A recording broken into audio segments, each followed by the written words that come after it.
예, 안녕하세요. 예.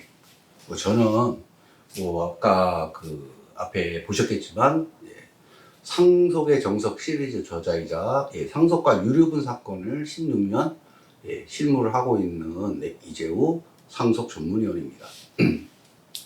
오늘 말씀드릴 사건은 오늘도 이런 비슷한 문제를 갖고 이렇게 자문을 구하신 분이 계시고, 실제로 이런 문제로 최근에 판결을 받은 게 있었습니다.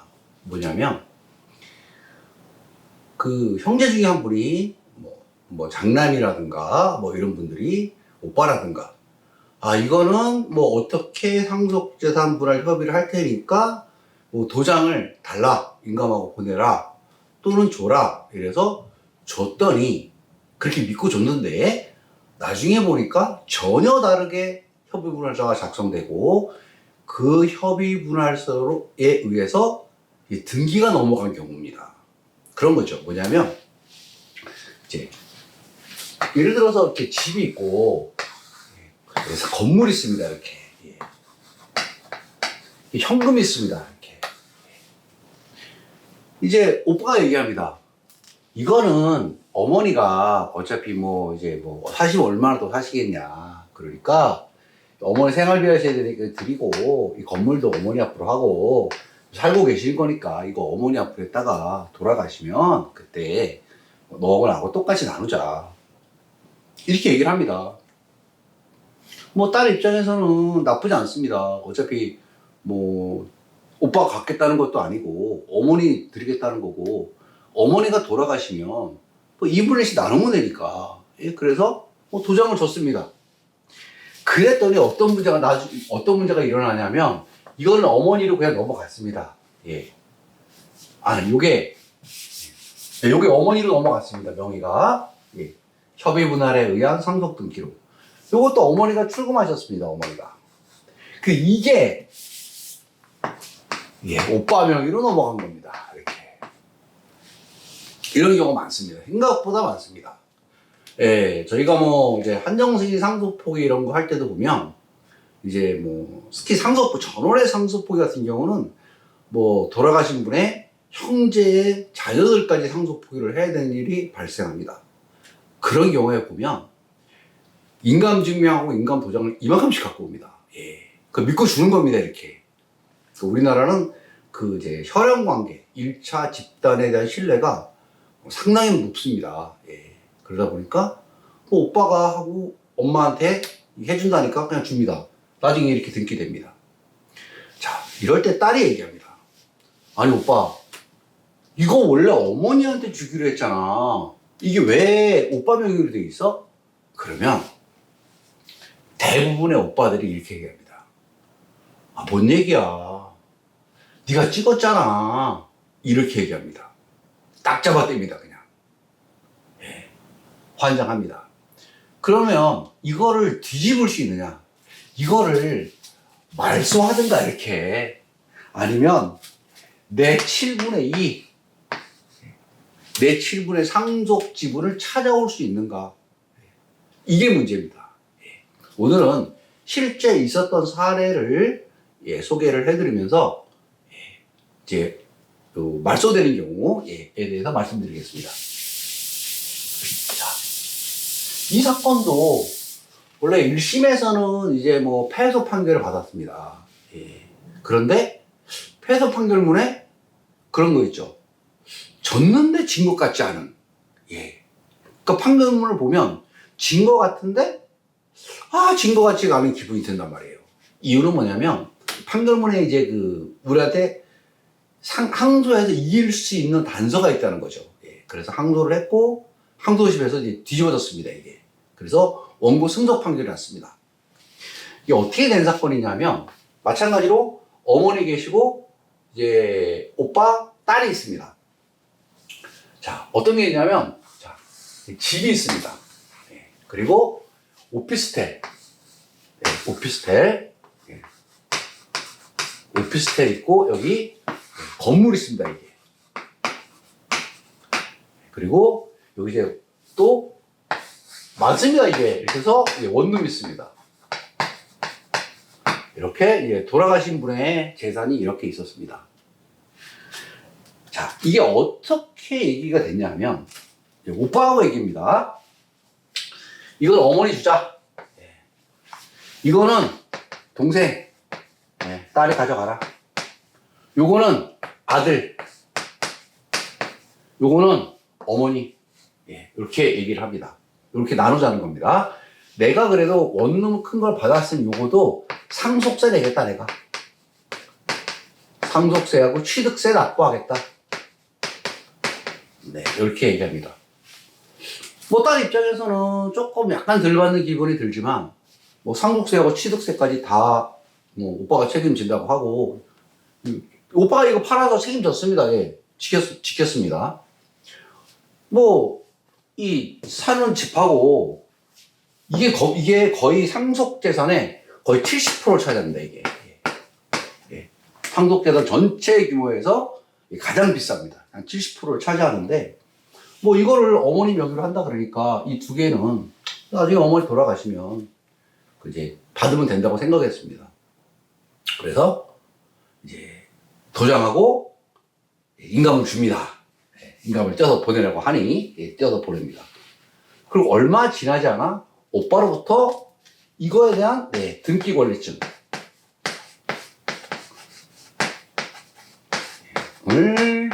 우편으로 받습니다. 요 등기 권리증은 이제 옛날로 치면 이게 지문서입니다. 지문서. 그래서 이제 딸 이름으로 협의 분할을 원인으로 하는 소유권 이전 등기, 소유자 딸 이렇게 해서 이제 받습니다.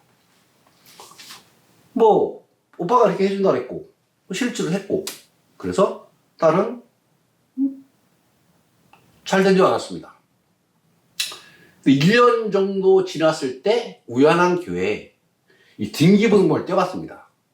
그랬더니 어떻게 됐냐면 등기가 어머니로 된 게 아니고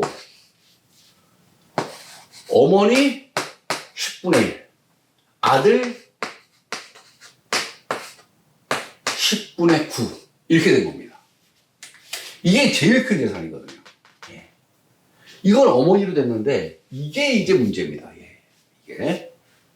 그래서 딸이가 따졌습니다. 아니 오빠 말이 틀리잖아. 아 이거 원래 어머니로 하기로 했잖아. 응? 이거 어떻게 할 거야? 다시 원래대로 해놔. 그랬더니 오빠가 이렇게 얘기합니다. 이쪽에서 얘기할까요? 그건 말이야 원래 내가 어머니가 나한테 이렇게 하라 그랬어. 어머니한테 갔다가 다시 나한테 오면 또 세금 내야 되잖아. 어? 취득세 또 내야 되고 상속세 또 내야 되고 이러니 그냥 어머니가 시켜서 이렇게 한 거야. 세금 아끼려고. 응? 아, 정 그러면 내가 나중에 어머니 돌아가시면 그 어머니 지분에 해당하는 거 내가 돈으로 줄게. 이렇게 얘기합니다. 근데 이게 이제 서울 마포에 있는 건물인데 계속 오릅니다. 딸은 아니야. 나는 필요 없으니 그냥 원래대로 어머니 명의로 돌려라. 이렇게 얘기합니다. 아들은 절대로 그렇게 할 마음이 없습니다. 왜? 처음부터 이거를 다 가질 생각을 했던 겁니다. 이렇게 딸이 엄마를 찾아갑니다. 엄마, 이거 엄마 알고 있어? 그 오빠 명의로 다 된 거? 오빠가 90% 가지고 엄마 10%던데? 그러니까 엄마가 이렇게 얘기합니다. 아니, 아닌데? 그거 원래 나 20% 원래 이렇게 10분의 1이고 여기는 10분의 8로 가져가기로 했는데 8대 1로 하기로 했는데 왜 9대 1이야? 이렇게 얘기합니다 또. 그러니까 말이 다 틀려요. 딸은 100% 엄마는 8대 2, 아들은 엄마가 9대 1 이렇게 했다고 얘기합니다. 다 틀려버립니다 이게. 자,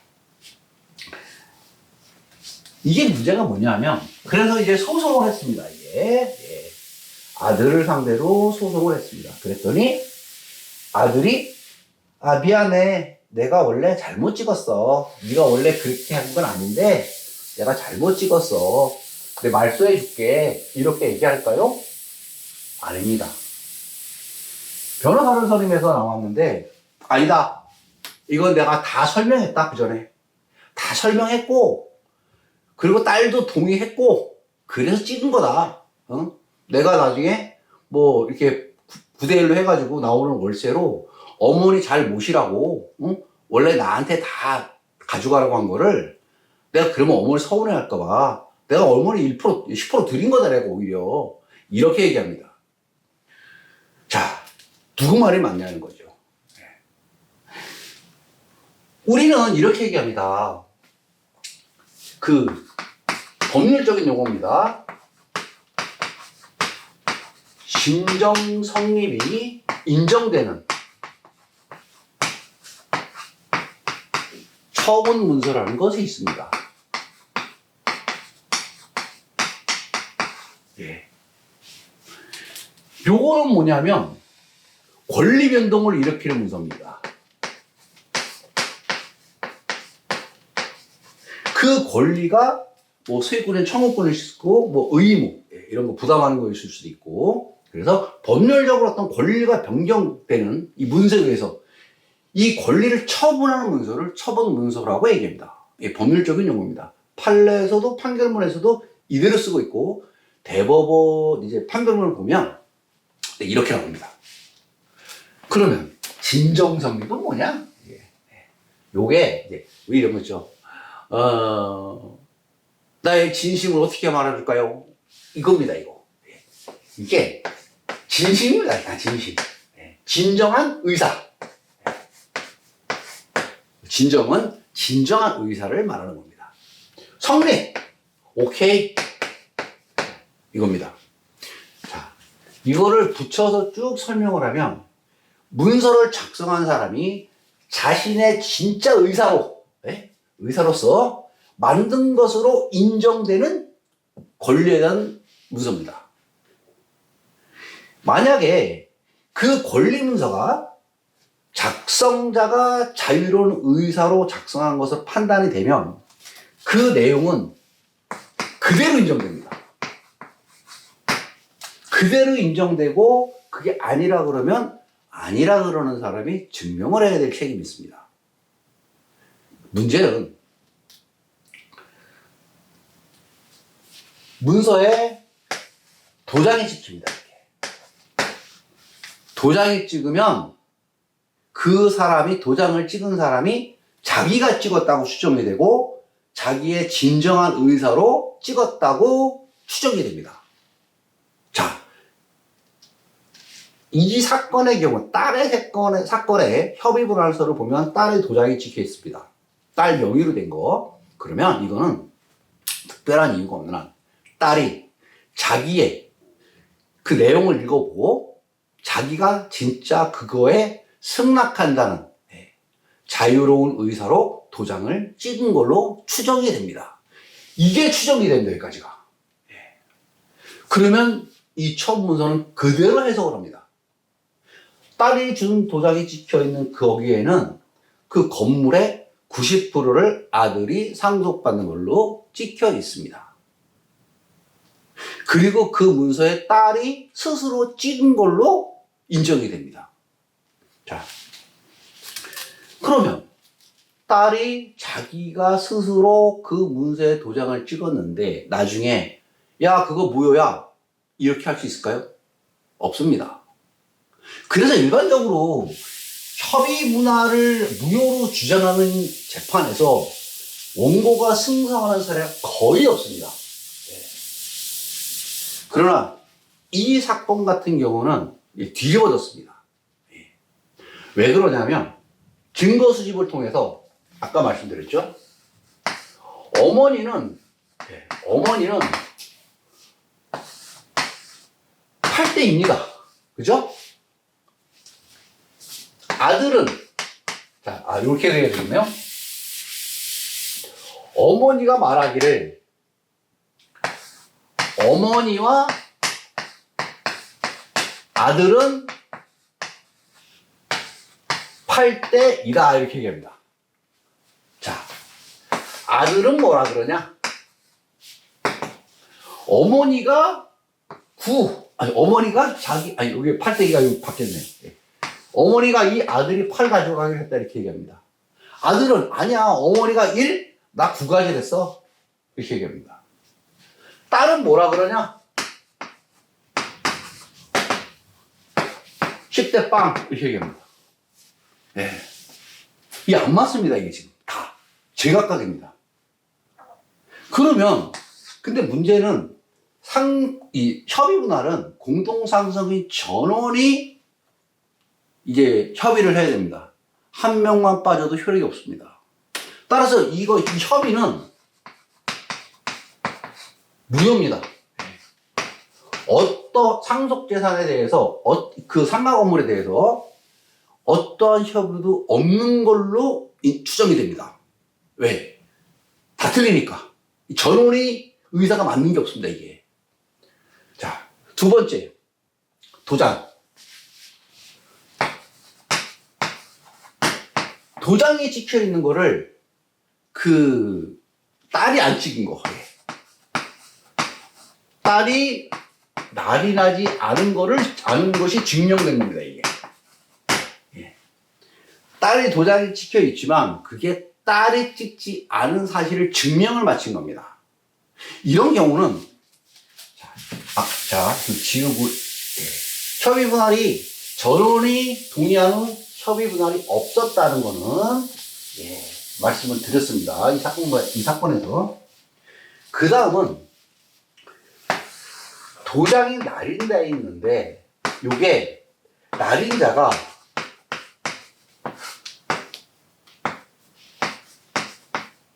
딸이 아닙니다. 예. 그럼 누가 찍었냐? 네. 세무사가 찍었습니다. 아니다. 요거는 법무사가 찍었습니다. 법무사. 그 아들이 딸로부터 넘겨받은 인감증명하고 인감도장을 갖고 법무사를 찾아가서 이제 준 겁니다. 그래서 이제 등기용 협의분할서가 있습니다. 그래서 거기에 아들 90%, 어머니 10% 하는 협의분할에 동의한다. 그래서 어머니, 아들, 딸 이름 쓰고 도장을 법무사가 따따따땅 찍은 겁니다. 이게 증명이 됐습니다. 이게. 이렇게 되면 이렇게 생각할 수 있죠. 도장 줬으면 끝이지 뭔 딴 소리야. 이렇게도 보기는 합니다. 그러나 사실은 그렇지 않습니다. 만약에 법무사가 찍었다면 법무사는 증명을 해야 됩니다. 뭘? 권한을 위임받았다는 거. 딸 명의 도장을 찍었으면 이 법무사는 딸로부터 이 협의된 내용에 대해서 도장을 찍을 수 있는 권한을 위임받았다는 것을 이 사람이 증명해야 됩니다. 아까 우리는 내가 찍지 않았다, 딸이 찍지 않았다는 걸 증명을 했습니다. 네?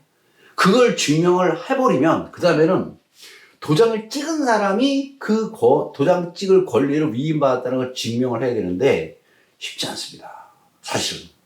그래서 이게 결국은 이 증명이 안 됐습니다. 이게. 증명이 안 되면 어떻게 되냐? 전원이 동의하는 협의도 없었고 위임받지도 않은 도장을 마음대로 찍은 겁니다. 이렇게 되면. 그러면 당연히 그 문서는 어떻게 되죠? 무효입니다. 그러니까 진정성립이 깨져버립니다. 앞에서. 아까 말씀드렸듯이 진정성립이 인정되는 처분문서인데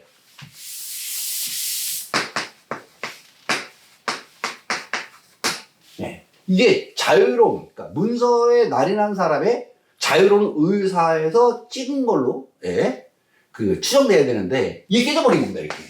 그럼 문서밖에 안 남는 겁니다. 근데 이게 깨지니까 결국 이 문서가 무효가 된 겁니다.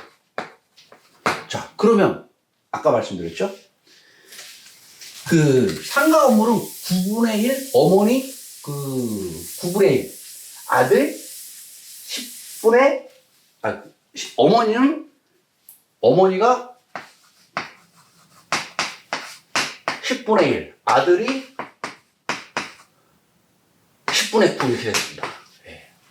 원래는 이렇게 돼야 되죠. 법정 지분대로 하면 어머니 7분의 3, 여기 7분의 2, 여기 7분의 2. 네, 이렇게 돼야 됩니다, 원래. 그런데 이렇게 됐습니다. 그래서 어떻게 되냐? 여기서 이걸 뺏어오는 겁니다, 이렇게. 네. 아들은 이 부동산에 7분의 2, 예, 요거 해당하는 거를 소유권 이어라. 네. 요렇게 해서, 예, 승소 판결을 받았습니다.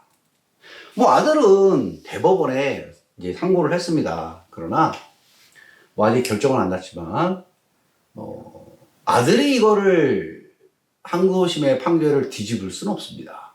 예. 보기엔 그렇습니다. 거의 99%, 예, 대법원에서 기각되지 않을까 보입니다. 자, 오늘은 나는 그런 의도로 준 게 아닌데, 내 의도 또는 당초 약속한 거와 다르게 협의분할서가 작성이 된 경우에 어떻게 내 권리를 다시 찾아올 수 있을까에 대한 거를 이제 말씀을 드렸습니다. 그거는 두 가지입니다. 주의할 거는. 첫 번째는 전원에 합의된 게 없어야 된다. 예. 두 번째는 내가 도장을 찍지 않고 다른 사람이 찍었다는 걸 증명해야 된다. 이 두 가지입니다. 예.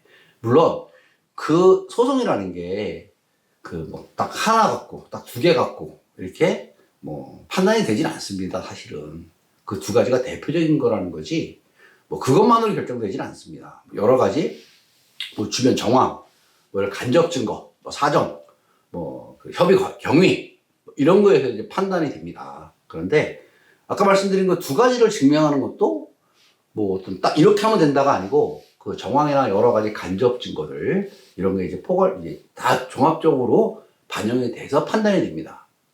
그렇지만 그렇다 하더라도 아까 말씀드린 두 가지가 가장 중요한 쟁점이기 때문에 예, 이제 말씀을 강조해서 드리고 있는 겁니다. 자주 봅니다. 이게 이제 믿고 줬는데 엄하게 등기가 되는 경우. 예. 그래서 오늘 뭐 노파심에 그런 것도 있고 그래서 이제 또 최근에 판결이 났기 때문에 예, 말씀을 드리는데 예전에 제가 강의에서 말씀드린 적이 있습니다. 이런 일이 많으니까 도장을 찍을 때는 인감은 줘도 좋다. 인감 증명은. 그러나 도장을 찍을 때는 주지 말고 들고 가서 문서를 보고 그리고 찍어라. 넘겨주지 마라. 라고 얘기했습니다. 도장은 절대로 넘겨주면 안 됩니다. 도장하고 인감증명을 넘겨준다는 거는 내 재산 네 마음대로 해도 된다고 그냥 하는 거나 거의 다름이 없습니다. 예. 자, 오늘은 내가 준 도장으로 다른 상속인이 전혀 다른 협의불알서를 작성해서